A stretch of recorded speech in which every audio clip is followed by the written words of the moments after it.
Hey guys, welcome back to my new vlog. ಎಲ್ಲರೂ ಹೇಗಿದ್ದೀರಾ? I hope ಎಲ್ಲರೂ ಚೆನ್ನಾಗಿದ್ದೀರಾ ಅಂತ ಅನ್ಕೋತೀನಿ. ಸೊ ಇವತ್ತೇನಪ್ಪ ಅಂತಂದರೆ ತುಂಬ ದಿನ ಆದಮೇಲೆ ವ್ಲಾಗ್ನ ಮಾಡ್ತಾಯಿದ್ದೀನಿ. ಇವತ್ತು ಒಂದು ನಾಮಕರಣ ಫಂಕ್ಷನ್ಗೆ ನಾವೆಲ್ಲರೂ ಹೋಗ್ತಾ ಇದ್ವಿ. ಆ್ಯಕ್ಚುಲಿ ವಿಷಯ ಏನಪ್ಪ ಅಂದರೆ, ನಾಮಕರಣ ಮಾಡ್ತಿರೋರು ಯಾರು ಅನ್ನೋದೇ ನಮಗೆ ಗೊತ್ತಿಲ್ಲ. ಯಾಕೆಂದರೆ ನಮ್ಮ ಪಕ್ಕದ ಮನೆಯವರು ನಮಗೆ ಪರಿಚಯ ಇರೋದ್ರಿಂದ, ಅವ್ರು ಕಾರ್ಡ್ ಕೊಟ್ಟಿದ್ದಕ್ಕೋಸ್ಕರ ಹೋಗ್ಬೇಕಲ್ಲ ಅಂತ ಹೋಗಿದ್ದು. ಬಟ್ ಪಾಪುಗಳಂತೂ ಟ್ವಿನ್ಸ್ ಬೇಬಿ ತುಂಬಾ ಕ್ಯೂಟಾಗಿತ್ತು. ಆ್ಯಂಡ್ ನೇಮಿಂಗ್ ಸೆರೆಮನಿದು ಡೆಕೋರೇಷನ್ ಕೂಡ ಅಷ್ಟೇ ಚೆನ್ನಾಗಿತ್ತು. ನೇಮ್ ಕೂಡ ಮನ್ವಿತ್ ಆ್ಯಂಡ್ ಮನ್ವೀರ್ ಅಂತ. 2 ಗಂಡು ಪಾಪುಗಳು ಮುದ್ದಾಗಿದ್ವು. ಒಂದು ಟೈಮ್ 1 ಗಂಟೆ ಆಗಿದ್ದರಿಂದ ಹೊಟ್ಟೆನೂ ಹಶ್ವಾಗ್ತಿತ್ತು. ಊಟಕ್ಕೆ ಹೋದ್ವಿ. ನಮ್ಮ ಪಾಪುಗೂ ಸಪ್ರೇಟ್ ಚೇರ್. ಇವಾಗ ಏನು ಬೇಕು? ಊಟ ಬೇಕು. ಇವನು ತಿನ್ನೋದು ಒಂದು ಪಾಯಸಕ್ಕೆ ಇವನಿಗೆ ಸಪ್ರೇಟ್ ಎಲೆ ಬೇರೆ ಹಾಕಿಸ್ಬೇಕು. ಊಟ ಮುಗಿಸ್ಕೊಂಡು ಮತ್ತೆ ಪಾರ್ಟಿ ಹಾಲ್ಗೆ ಹೋಗಿ ಪಾಪುಗಳಿಗೆ ವಿಶ್ ಮಾಡಿ ಹಾಗೆ ಒಂದು ಫೋಟೋ ತೆಗೆಸ್ಕೊಂಡು, ಇವತ್ತು ತುಳಸಿ ಹಬ್ಬ ಇರೋದ್ರಿಂದ ಬೇಗ ಮನೆಗೆ ಹೋಗೋಣ ಅಂತ ನಾವು ಮನೆಗೆ ಹೊರಟ್ವಿ. ಹಾಗೆ ದಾರಿಲಿ ಹೋಗ್ತಾ ಸ್ವಲ್ಪ ಪೂಜೆಗೆ ಹೂವೆಲ್ಲ ಬೇಕಿತ್ತು, ಹಾಗೆ ತಗೊಂಡು ಮನೆಗೆ ಹೋದರೆ ಮನೆಗೆ ನೋಡಿದ್ರೆ ಈ ಅವಸ್ಥೆ ಇತ್ತು. ಯಾವುದೇ ಹಬ್ಬ ಆದರೂ ಕೂಡ ಈ ಕ್ಲೀನಿಂಗ್ದ ಒಂದು ತಲೆನೋವು ಆಗ್ಬಿಡುತ್ತೆ. ಹಾಗಾಗಿ ಒಂದು ಕಪ್ ಟೀ ಕುಡಿದು ಬೇಗ ಕೆಲಸ ಮುಗಿಸಿ ಪೂಜೆಗೆ ರೆಡಿ ಮಾಡ್ಕೊಳ್ಳೋಣ ಅಂತ ಹೇಳಿದೆ. ಅಷ್ಟರಲ್ಲಿ ಹೊಟ್ಟೆನೂ ಕೂಡ ಹಶ್ವಾಗಿತ್ತು. ಯಾಕೆಂದರೆ ಫಂಕ್ಷನಲ್ಲಿ ಸರಿಯಾಗಿ ಊಟ ಮಾಡಿರಲಿಲ್ಲ. ಹುಣಸೆಕಾಯಿ ಉಪ್ಪಿನಕಾಯಿ ನನ್ನ ಫೇವ್ರೇಟು. ರೈಸ್ ಜೊತೆಗಂತೂ ತುಂಬ ಚೆನ್ನಾಗಿರುತ್ತೆ. ಈ ಒಂದು ರೆಸಿಪಿನ ನಾನು ಯೂಟ್ಯೂಬ್ ಚಾನಲಲ್ಲಿ ಶೇರ್ ಮಾಡ್ತೀನಿ ನೆಕ್ಸ್ಟ್ ವಿಡಿಯೋದಲ್ಲಿ.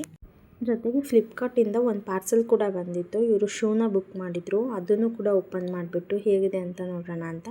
ಕೆಲವು ಸಲ ಆನ್ಲೈನಲ್ಲಿ ಕೂಡ ಆರ್ಡ್ರ್ ಮಾಡಿದ್ರು ಚೆನ್ನಾಗಿರುತ್ತೆ ಡೈರೆಕ್ಟ್ ತಗೊಳ್ಳೋದಕ್ಕಿಂತ.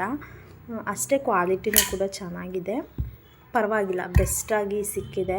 ಯೂಶ್ವಲ್ಲಾಗಿ ಶಾಪಲ್ಲಿ ಪರ್ಚೇಸ್ ಮಾಡೋ ಅಮೌಂಟಿಗಿಂತ ಸ್ವಲ್ಪ ಕಡಿಮೆಗೆ ನಮಗೆ ಈ ಶೂ ಸಿಕ್ಕಿತ್ತು.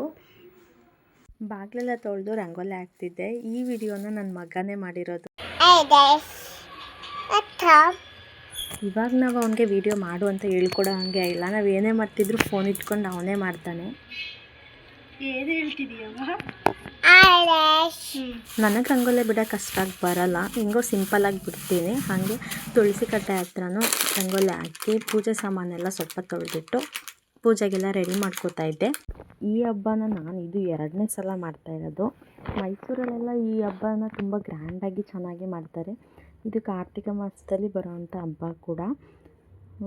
ಈ ರೀತಿ ಒಂದು ಹಬ್ಬ ಇದೆ ಅಂತಲೂ ನನಗೆ ಗೊತ್ತಿರಲಿಲ್ಲ. ಇತ್ತೀಚೆಗಷ್ಟೇ ಗೊತ್ತಾಗಿದ್ದು. ಇದ್ರ ಹಿನ್ನೆಲೆನೂ ನನಗೆ ಅಷ್ಟೊಂದು ಗೊತ್ತಿಲ್ಲ. ನಾನು ತಿಳ್ಕೊಂಡಂಗೆ ಮಹಾವಿಷ್ಣು ತುಳಸಿನ ವಿವಾಹ ಆದಂಥ ದಿನಾನ ತುಳಸಿ ಹಬ್ಬ ಅಂತ ಆಚರಣೆ ಮಾಡ್ತಾರೆ. ಏನೇ ಆದ್ರೂ ತುಳಸಿ ಗಿಡ ಮನೇಲಿದ್ದರೆ ಒಂದು ಪಾಸಿಟಿವಿಟಿ ಇದೆ ಅಂತಲೂ ಗೊತ್ತು. ಅದರ ಹಬ್ಬ ಏನಕ್ಕೆ ಮಾಡ್ತಾರೆ, ಏನು ಹೇಗೆ ಅಂತ ಗೊತ್ತಿರಲಿಲ್ಲ. ನಾನು ಇತ್ತೀಚೆಗಷ್ಟೇ ತಿಳ್ಕೊಂಡಿದ್ದು. ಸೊ ನಾನು ತಿಳ್ಕೊಂಡ ಮಟ್ಟಿಗೆ ನನಗೆ ಎಷ್ಟು ಗೊತ್ತೋ ಅಷ್ಟರ ಮಟ್ಟಿಗೆ ನಾನು ಈ ಒಂದು ಸಿಂಪಲ್ಲಾಗಿ ಪೂಜೆನ ಮಾಡಿದೆ. ಕೆಲವರು ಈ ಒಂದು ಪೂಜೆನ ಬೆಳಗ್ಗೆಯಿಂದ ಸಂಜೆವರೆಗೂ ಉಪವಾಸ ಇದ್ದು ಕೂಡ ಮಾಡ್ತಾರೆ. ಮೇಯ್ನಾಗಿ ಈ ಒಂದು ಪೂಜೆನಲ್ಲಿ ತುಳಸಿ ಪಕ್ಕ ನೆಲ್ಲಿ ಗಿಡನ ನೆಟ್ಟು ಪೂಜೆನ ಮಾಡ್ತಾರೆ. ತುಳಸಿ ಪೂಜೆಗೆ ಒಂದು ಮಂತ್ರ ಅಂತಲೇ ಇದೆ. ಆದರೆ ಅದನ್ನು ಗೊತ್ತಿಲ್ಲದೆ ಹೆಂಗೆಂಗೋ ಹೇಳೋದಕ್ಕಿಂತ ನಮಗೆ ಹೇಗೆ ಗೊತ್ತೋ ಆ ರೀತಿ ಪೂಜೆ ಮಾಡೋದು ನನಗೆ ಒಳ್ಳೆಯದು ಅಂತ ನನಗೆ ಅನಿಸಿದ್ದು. ಮತ್ತು ನೈವೇದ್ಯಕ್ಕೆ ಹಾಲು, ಅವಲಕ್ಕಿ ಈ ರೀತಿ ಬೇರೆ ಬೇರೆ ಥರನೂ ಇಡ್ತಾರೆ. ಆದರೆ ನಾನು ಟೈಮ್ ಆಗಿರೋದ್ರಿಂದ ನಾನು ಹಾಲು ಮಾತ್ರ ನೈವೇದ್ಯಕ್ಕೆ ಇಟ್ಟಿದ್ದು. ಜೊತೆಗೆ ಎಲ್ಲರ ಮನೇಲೂ ಕೂಡ ಮುತ್ತೈದೆಯರನ್ನ ಕರೆದು ಕುಂಕುಮನೂ ಕೊಡ್ತಾರೆ.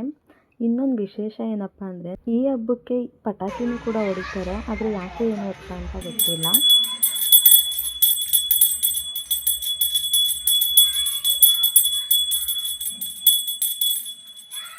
ಇವಾಗೆಲ್ಲ ನಾನು ಪೂಜೆ ಮಾಡಬೇಕಂದ್ರೆ ಏನೇ ಕೆಲಸ ಮಾಡಬೇಕಂದ್ರೂ ನನ್ನ ಮಗನ ಹೆಲ್ಪ್ ಅಂತೂ ಇದ್ದೇ ಇರುತ್ತೆ. ಇವಾಗ ತಾನೇ ನೋಡಿದ್ರಿ ಯಾವ ರೀತಿ ಹೆಲ್ಪ್ ಮಾಡ್ತಾನೆ ಅಂತ. ನಾನಂತೂ ತುಂಬ ಸಿಂಪಲ್ಲಾಗಿ ನಮ್ಮ ಮನೇಲಿ ತುಳಸಿ ಹಬ್ಬನ ಮಾಡಿದ್ದು. ಫೈನಲಾಗಿ ನಮ್ಮನೆ ತುಳಸಿ ಹಬ್ಬ ಹೀಗಿತ್ತು. ಹಾಗೆ ಬೇರೆಯವ್ರ ಮನೇಲೂ ಕೂಡ ಕುಂಕುಮಕ್ಕೆ ಕರೆದಿರೋದ್ರಿಂದ ಎಲ್ಲರ ಮನೆಗೆ ಕುಂಕುಮಕ್ಕೆ ಹೋಗಿದ್ವಿ. ಅಲ್ಲಿ ದೀಪಗಳು ನೋಡೋದಕ್ಕಂತೂ ಇನ್ನೂ ಖುಷಿ ಆಗ್ತಿತ್ತು. ಎಲ್ಲರ ಮನೇಲೂ ಕೂಡ ಲೈಟಿಂಗ್ಸ್ ಎಲ್ಲ ಬಿಟ್ಟು ಇನ್ನೂ ಚೆನ್ನಾಗಿ ಹಬ್ಬನ ಸೆಲೆಬ್ರೇಟ್ ಮಾಡಿದರು. ದೂರದಿಂದ ಹಾಗೆ ನಮ್ಮ ಮನೇನ ವೀಡಿಯೋ ಮಾಡಿಕೊಂಡು ಕುಂಕುಮ ತಗೊಂಡು ಹಾಗೆ ಬಂದ್ವಿ. ನಾಳೆ ಒಂದು ಫಂಕ್ಷನ್ ಇರೋದ್ರಿಂದ ಬ್ಯಾಂಗಲ್ ಸ್ಟೋರಿಗೆ ಹೋಗಬೇಕಾಗಿತ್ತು. ಹಾಗೆ ಬ್ಯಾಂಗಲ್ ಸ್ಟೋರಿಗೆ ಹೋಗಿ ಮನೆಗೆ ಬಂದು ಟೈಮ್ ಆಗಿರೋದ್ರಿಂದ ಏನಾದರೂ ಸ್ನ್ಯಾಕ್ಸ್ ಮಾಡೋಣ ಅಂತ ಪಾಪ್ಕಾರ್ನ್ ಮಸಾಲ ಮಾಡಿದ್ದೆ. ಇವಾಗ ಯಾರನ್ನ ಕೇಳಲಿಲ್ಲ ಅಂದರೂ ನನ್ನ ಮಗನಂತೂ ಹೇಗಿದೆ ಅಂತ ಕೇಳ್ತೀನಿ. ಪ್ರತು, ಹೆಂಗೈತೆ? ಹೆಂಗೈತೆ?